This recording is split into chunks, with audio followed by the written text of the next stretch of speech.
als ik al iets zou willen meegeven, is dat het wel. Je gaat ontzettend veel fouten maken. Je gaat zoveel rare dingen tegenkomen dat je echt denkt, serieus, serieus. Is dit wat mij toekomt? Ja, dus kennelijk. En dan sta je op en je gaat weer verder. Maar het is, het is geen hippie-hoera verhaal. Maar is het dan verschrikkelijk? Nee, zeker niet. Maar het is wel, je komt er alleen maar door heel hard te werken. Ik was nooit een superstudent, integendeel.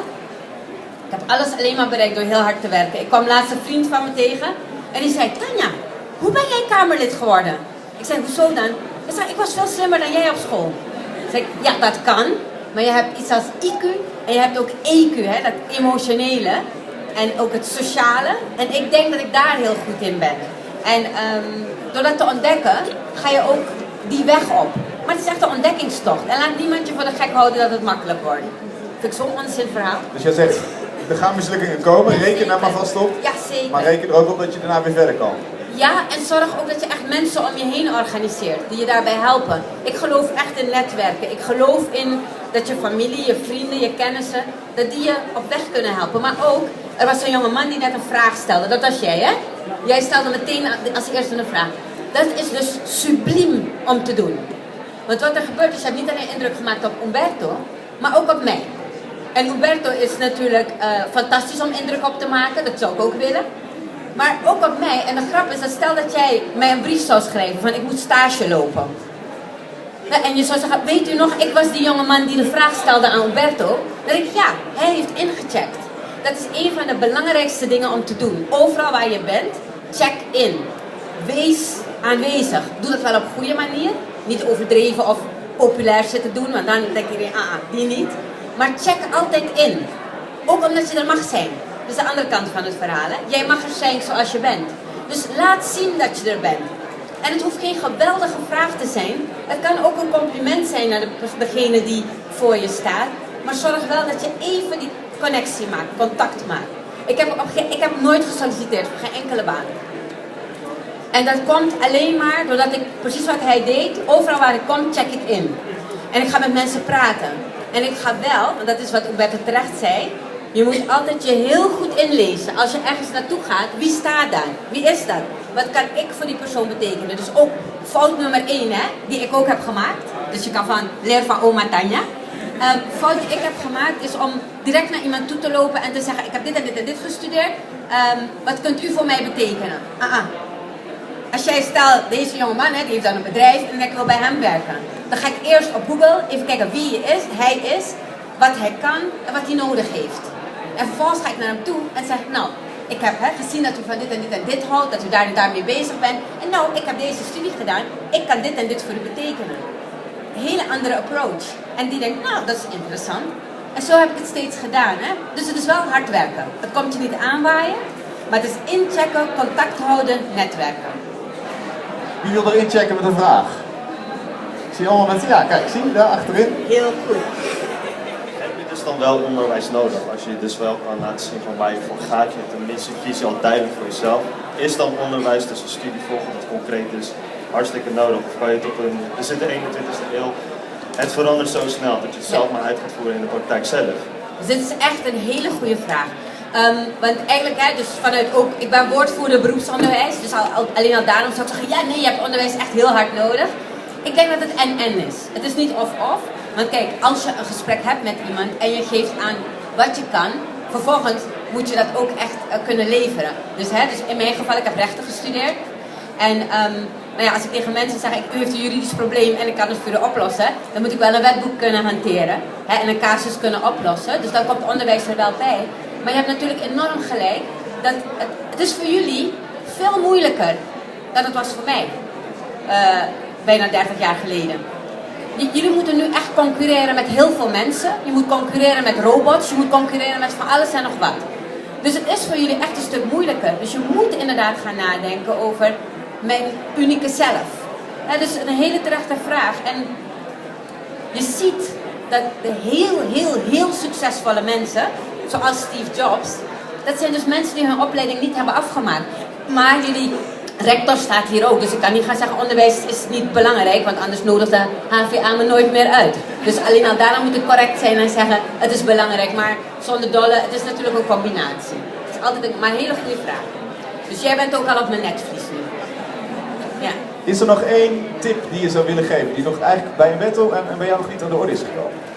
Eén tip die nog niet aan de orde. Humberto heeft zo verschrikkelijk veel goede dingen gezegd. Nou, wat ik zelf echt heel erg belangrijk vind is, heb lef in het leven. En lef, ik geef iedere maandag, al 3 jaar lang, geef ik les op een VMBO-school. Ik ben de kamer ingegaan omdat ik het VMBO, niet eens het MBO of het HBO, maar die jongeren in het VMBO, daar gaat mijn hart naar uit. Jongeren waar iedereen van denkt, die zijn minder waard. Dan denk ik, hoe hebben we dat met elkaar verzonnen in deze samenleving? Ik werkte voor het NOS-journaal, net als Humberto. Ik werkte voor het NOS-journaal, maar was daar projectmanager. En ik maakte een programma over nieuws. Dat was een heel leuk programma, dus echt het nut en noodzaak van goed geïnformeerd te zijn. En ik had het programma gedaan voor het HBO, voor het WO en ook voor het middelbaar onderwijs. Maar nog niet voor de VMBO'ers. Dus ik belde naar een VMBO-school en vroeg, mag ik het programma ook bij u doen? En die directeur die zei, weet u wel waar u naartoe belt? Ik denk, ja, dat weet ik. Toen zei hij, ja, want dit is een VMBO-school en die jongeren willen niks. En ik denk, een directeur van een school die dit zegt? Dus ik zeg, pardon, heeft u dat echt gezegd? Hij zegt, ja, deze jongeren willen niks, kunnen niks, afvoerputje van de samenleving. Dus ik dacht, maar dit kan gewoon niet. En ik ben heel springerig van mezelf, dus ik rende weer over die nieuwsvloer op en neer. En ik zeg, dit kan niet. En toen zeiden mijn collega's, Tanja, als jij vindt dat het niet kan, doe er iets aan. En zo ben ik de politiek eigenlijk ingegaan, omdat ik dacht, dit kan toch niet? Wat is er mis met de samenleving als we op die manier naar jongeren kijken? En dan ben ik dus heel erg eens met Humberto, dat je altijd moet nadenken over wat is jouw drijfveer. Want als je een drijfveer hebt in het leven, dan ga je ook ergens voor. Dus die VMBO'er in mijn hoofd is degene die maakt dat ik iedere keer weer naar die kamer toe ga. En dingen ga doen. Je hebt hele saaie vergaderingen in de Tweede Kamer, dat je echt denkt, mijn gunst, wat doe ik hier? Maar dan denk ik aan die VMBO'er, dan denk ik, oh ja, daarvoor zat ik er weer. Dus die zoektocht naar, inderdaad, wat beweegt mij? En bij mij is het niet eens zozeer nieuwsgierigheid, maar het is wel een enorme zoektocht naar rechtvaardigheid. Wat is rechtvaardig? Krijgen mensen inderdaad gelijke kansen? Is het inderdaad terecht dat we mensen die goed zijn cognitief, dat we dat mooier en belangrijker vinden dan jongeren die praktisch heel vaardig zijn? Wie heeft dat ooit bepaald?